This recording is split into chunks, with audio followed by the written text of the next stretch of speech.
Hola a todos y bienvenidos una vez más a Cannabis en Paraguay. Hoy episodio número 124 y vamos a estar hablando de algo que no suele estar en el centro del debate canábico, pero que creo que debería estarlo mucho más. El mercado gris. Cuando hablamos de regulación del cannabis solemos pensar en términos binarios, digamos. Mercado ilegal versus mercado legal. La idea obviamente es simple, ¿verdad? Aprobas una ley, creas un sistema de licencias y el mercado ilegal se va achicando a medida que el regulado crece, ¿verdad? Pero hay un problema. Esa historia tiene un capítulo que nadie anticipa bien, digamos, que sería el mercado gris. Un espacio que no es exactamente ilegal, no es exactamente legal y que en muchos lugares ha terminado siendo más grande que el mercado regulado que supuestamente vino a reemplazarlo, ¿verdad? Ahora, un artículo publicado en el año 2025 en la revista Cannabis o mejor dicho, en castellano sería Investigaciones sobre Cannabis y Cannabinoides, una de las publicaciones científicas más importantes del campo, hace una descripción muy completa de qué es el mercado gris del cannabis, por qué importa y qué herramientas necesitamos para entenderlo mejor. Sus autores son del Roswell Park Comprehensive Cancer Center y la Universidad Johns Hopkins también. Esta discusión es relevante para Estados Unidos principalmente porque, bueno, es donde se publicó el artículo y donde tiene lugar el estudio también. Pero es igual o más relevante para Paraguay, para Colombia, para Brasil, para cualquier país que esté construyendo o que aspire a construir un sistema de regulación canábica, porque los errores que se cometen al principio de una regulación son los más difíciles y los más costosos también al momento de corregir. Ahora, ¿qué es exactamente el mercado gris del cannabis? El papel o el paper, el artículo, parte de una constatación, digo bien, que muchos dan por obvia, pero que tiene más capas de lo que parece. En Estados Unidos, 38 estados y el Distrito de Columbia han legalizado cannabis medicinal y 24 estados más el Distrito Capital han legalizado uso adulto o recreativo. Y sin embargo, el mercado ilegal no desapareció. En California, el estado con la regulación legal más antigua del continente americano, que viene desde más o menos 1996, casi 3 décadas, las estimaciones actuales indican que el mercado ilegal supera al mercado legal. Más ventas fuera del sistema que dentro del sistema, básicamente. Ahora la pregunta es, ¿cómo es esto posible? Si ya hay un mercado legal, ¿por qué el mercado ilegal sigue superando? Y acá es donde entra el concepto de mercado gris. El artículo define de forma muy específica al mercado gris y dice que es cannabis que fue cultivado de manera legal, es decir, en cumplimiento con las regulaciones del Estado, pero que se vende de forma ilegal a través de canales de distribución no habilitados. O sea, la definición clave acá es, el mercado gris no es el mercado negro tradicional, el producto puede ser perfectamente legal en su origen, el problema es cómo llega al consumidor. Ahí, por ejemplo, si llega sin licencia, sin controles, sin trazabilidad, sin impuestos, bueno, todo eso entra dentro de lo que sería el mercado gris, ¿verdad? Esa distinción importa mucho porque implica que el problema no necesariamente está en la producción, puede estar en la distribución. Y eso tiene implicancias directas para cómo se diseña o cómo se rediseña una regulación. Ahora, uno de los aportes más concretos de este artículo es describir las distintas formas que puede tomar el mercado gris, porque no es un fenómeno único, tiene múltiples expresiones, según menciona el artículo. Menciona, por ejemplo, el loophole del gifting, ¿verdad? En este caso menciona que varios estados norteamericanos tienen disposiciones que permiten el intercambio o regalo de cannabis entre adultos mayores de 21 años. La idea era facilitar el consumo personal entre pares, pero los operadores del mercado gris encontraron la grieta. Si el cannabis puede regalarse, pueden regalar, entre comillas, cannabis a quien compre un producto no canábico, una calcomanía, una remera, una botella de agua, a un precio equivalente al producto de cannabis que acompaña, entre comillas, al regalo. Y el cliente compra la calcomanía de llamémosle $40, y recibe de regalo un octavo de cannabis. Es difícil de perseguir legalmente porque técnicamente no se vende el cannabis y los operadores que lo hacen explotan esa ambigüedad de manera intencional. Ahora, el otro pilar, digamos, son los locales físicos no habilitados. En estados donde el cannabis recreativo es legal, el mercado gris incluye locales de venta no habilitados, por ejemplo, tiendas sin licencia, que operan de forma abierta, totalmente abierta. Algunos intentan pasar desapercibidos, con poca señalización exterior, por ejemplo, sin publicidad visible, pero el artículo menciona que otros directamente anuncian que venden, eh, bueno, que venden cannabis con normalidad, ¿verdad? O sea, anuncian con normalidad, como si fuera cualquier otra cosa. También existen los pop-ups que se conocen, pop-ups locales temporarios que aparecen, venden y desaparecen antes de que la fiscalización pueda actuar. El tiempo que tarda el proceso regulatorio en cerrar un local ilegal, que el artículo describe como potencialmente años en Nueva York, es tiempo que estos operadores aprovechan al máximo. Lo otro que menciona es el mercado digital y principalmente Telegram, quizás lo más llamativo para quienes no conocen bien el fenómeno, porque los operadores del mercado gris usan la tecnología móvil de forma sofisticada, menciona el artículo. Publicitan sus productos a través de mensajes de texto y aplicaciones con protección de contraseña, especialmente Telegram, que bueno, Telegram es un mundo aparte, pero es como un WhatsApp, ¿verdad? Pero es Telegram, tiene sus cosas. No vamos a entrar acá en detalles, ¿verdad? Pero para que sepan también, nosotros tenemos un canal en Telegram. En fin, el mecanismo es simple. El cliente escanea un código QR que lo dirige al perfil del vendedor con fotos de los productos disponibles, por ejemplo. Hace el pedido por mensaje, recibe el pedido en el lugar que indique y paga en efectivo al delivery, sin registro, sin factura, sin impuestos, sin trazabilidad. Acá un dato relevante para Paraguay. Este modelo de venta digital ya existe en el mercado informal paraguayo. La tecnología describe el paper en el contexto de estados con cannabis legal, entre comillas. Esta tecnología es la misma que opera en nuestro contexto de prohibición. La regulación parcial no elimina estos canales. Puede convivir con ellos o incluso darles nuevas grietas para explorar, ¿verdad? Ahora, pasemos al otro pilar que serían los productos del mercado gris, que cada vez son más potentes y por ende algunos son más riesgosos. Porque el artículo cita estudios que compararon los productos ofrecidos en locales habilitados versus locales del mercado gris. Y los resultados son llamativos, preocupantes quizás desde una perspectiva de salud pública. ¿Por qué? Porque los locales no habilitados ofrecieron o ofrecían inventarios significativamente más grandes, incluyeron comestibles con más de 100 miligramos de THC por paquete, muy por encima de los límites establecidos en la regulación de la mayoría de los estados, que suelen ser de 5 a 10 miligramos, fueron 100 miligramos es de 10 a 20 mayor. También ofrecían productos de altísima potencia que combinan flor de cannabis, aceite de hash y kiff, ¿verdad? Conocidos como Moon Rocks, que los locales regulados generalmente no venden.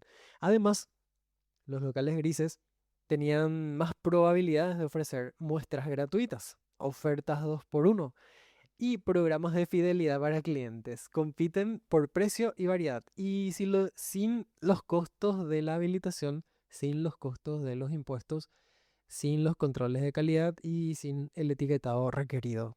Todo esto tiene obviamente una ventaja económica estructural. Ahora, hablemos un poquito de una paradoja. Acá llegamos al punto que puede parecer más importante para la discusión de lo que, bueno, tiene que ver con Paraguay, América Latina, Paraguay en particular porque acá cannabis en Paraguay, pero quizás también América Latina. El mercado gris no es simplemente un problema de incumplimiento de la ley, es un problema que emerge y en muchos casos se amplía a partir de la regulación misma, ¿verdad? Cuando esa regulación es incompleta, es lenta o se diseñó mal. ¿Cómo funciona esta paradoja? Cuando una jurisdicción legaliza el cannabis, pero el sistema de licencias tarda años en operar, los operadores ilegales llenan del vacío y una vez establecidos son difíciles de desplazar. Cuando los impuestos sobre el cannabis legal son muy altos, el precio en el mercado regulado supera al del mercado gris y el consumidor racional elige el más barato, obviamente. Cuando el sistema regulado ofrece menos variedad de productos que el mercado ilegal, el consumidor que busca ciertos productos no tiene incentivo para migrar. Y cuando las sanciones por operar sin licencia son bajas y las fiscalizaciones son lentas, el cálculo de riesgo-beneficio obviamente favorece al operador gris. Esto es lo que funciona o cómo funciona la paradoja según el artículo. El artículo es explícito en esto. La sola fiscalización no es una estrategia efectiva para eliminar el mercado gris. Nueva York está descubriendo eso a los golpes. El ritmo de cierre de locales ilegales es tan lento que manteniendo ese ritmo llevaría años terminar con todos ellos. Y yo creo que sería ilegal prácticamente. No ilegal, imposible, pero lo que el paper propone en cambio, y esto es un dato interesante, es explorar la idea de las licencias de transición, que le llaman, que sería una categoría de habilitación especial para operadores de mercado gris que quieran incorporarse al sistema regulado. En lugar de perseguirlos, convertirlos, digamos. Es una propuesta que ya se está discutiendo, de hecho, en Nueva York y en Washington. Ahora, para Paraguay, Paraguay tiene décadas de producción canábica informal, se sabe eso. Eso le vale la reputación de uno de los mayores productores de marihuana del mundo y tiene redes de distribución establecidas, tiene actores económicos que dependen del mercado ilegal, como ya hablamos también en un episodio anterior sobre el negocio o, sí, el mercado de la marihuana en Paraguay, ¿verdad? Que hicimos el episodio basado en un artículo de investigación del doctor Juan Martens, que también estuvo en el Summit 420. Si no vieron esa charla, vayan a verla que estaba bastante interesante. Y también Paraguay tiene una historia institucional compleja con este sector. Ahora, cualquier regulación que se diseñe sin contemplar cómo se va a tratar a ese mercado preexistente, obviamente corre el riesgo de reproducir exactamente los problemas que describe este artículo. Regulación formal que coexiste con o es superada por, ¿verdad? El mercado informal. Ahora, hablemos un poquito de la ciencia regulatoria del cannabis, que también habla este artículo, menciona y creo que es conveniente hablar sobre el tema después para que vamos a ver qué surge a partir de esto, porque el otro aporte central del artículo es conceptual. Propone aplicar al cannabis el mismo marco que se usó para estudiar y regular el tabaco, o sea, la ciencia regulatoria. ¿Qué es la ciencia regulatoria? Es el desarrollo y aplicación de métodos científicos para generar datos que informen decisiones regulatorias. No se trata solo de saber si algo es dañino, si es beneficioso, se trata de saber cómo regular de forma que las políticas sean efectivas, basadas en evidencia y adaptables. En el caso del tabaco, la FDA tiene un centro específico para esto, que es el Center for Tobacco Products, con 7 áreas de investigación prioritarias. 7 áreas de investigación prioritarias. Esa ciencia regulatoria es lo que permitió, por ejemplo, regular el marketing de cigarrillos, los saborizantes en los cigarrillos, la concentración de nicotina y el acceso por edad de una forma que los datos podían respaldar. Para el cannabis, ese campo está recién construyéndose en Estados Unidos, capaz, acá en Paraguay. No veo absolutamente nada. Y el artículo propone usar el modelo que llama HAVE, Host Agent Vector Environment, o sea, huésped agente vector entorno, como marco para organizar la investigación sobre el mercado gris. Obviamente, detalla digamos, un modelo, una matriz que se compone de estos componentes y de preguntas de investigación claves para cada componente. Eso lo vamos a dejar en Tefri, disponible para que quiera ver esa matriz, pero también está súper interesante. Por ejemplo, para el componente de usuarios, dirige preguntas de tipo, ¿qué distingue a los compradores del mercado gris de los compradores del mercado regulado? Una pregunta que tiene que dar pie a una investigación que responda a esa pregunta. Bueno, hay varias preguntas ahí, pero tomando otro componente, por ejemplo, los productos. Una pregunta es, ¿cumplen los productos del mercado gris con las normas de etiquetado y de empaque? ¿Verdad? Entonces, sale una investigación de esa pregunta, busca responder la pregunta y con datos científicos se respalda y a partir de la respuesta que se van recogiendo de cada una de estas preguntas, se va creando una regulación o normativas mucho más adecuadas, mucho más realistas, ¿verdad?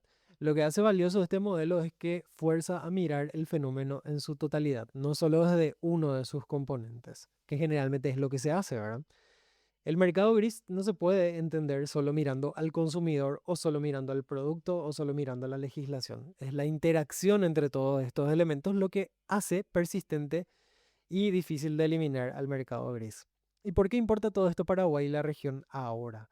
Bueno, Paraguay está en un momento muy particular. Tiene una ley de cannabis medicinal desde el año 2017, lo venimos diciendo en cada episodio prácticamente. Tiene exportaciones de flor habilitadas, ¿verdad? Se hicieron exportación de flores de cáñamo, por ejemplo. Tiene debates activos, o bueno, este año casi ya no se activó, pero el año pasado fue el último debate en el Senado sobre la despenalización recreativa, la regulación integral. También hay proyectos de ley que llevan años encajonados. Es decir, está en una fase más crítica, la fase donde se toman las decisiones que determinan si la regulación va a funcionar o no.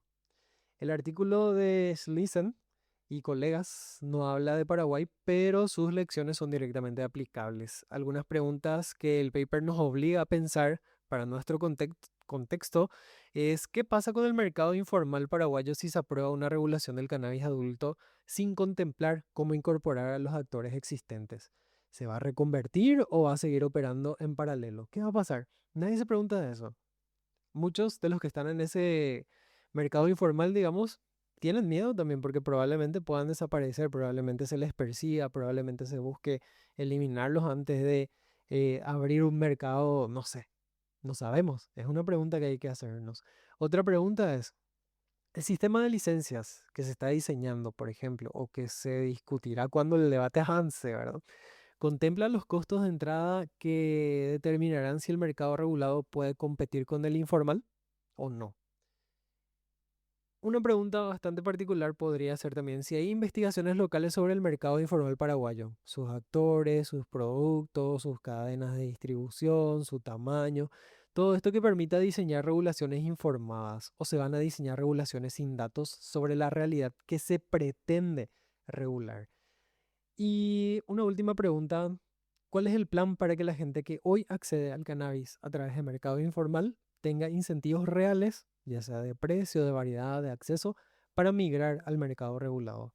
Estas no son preguntas retóricas, son las preguntas que este paper dice que la ciencia regulatoria debería responder antes de que los políticos tomen decisiones. Y el problema en países como Paraguay es que esa investigación en su mayoría todavía no existe. Así que si por ahí algún oyente está escuchando y le sirve estas preguntas para realizar su investigación de tesis, tesis de grado, tesis de maestría, tesis de doctorado o investigación en particular, no olviden citar a este podcast, por favor, les voy a agradecer.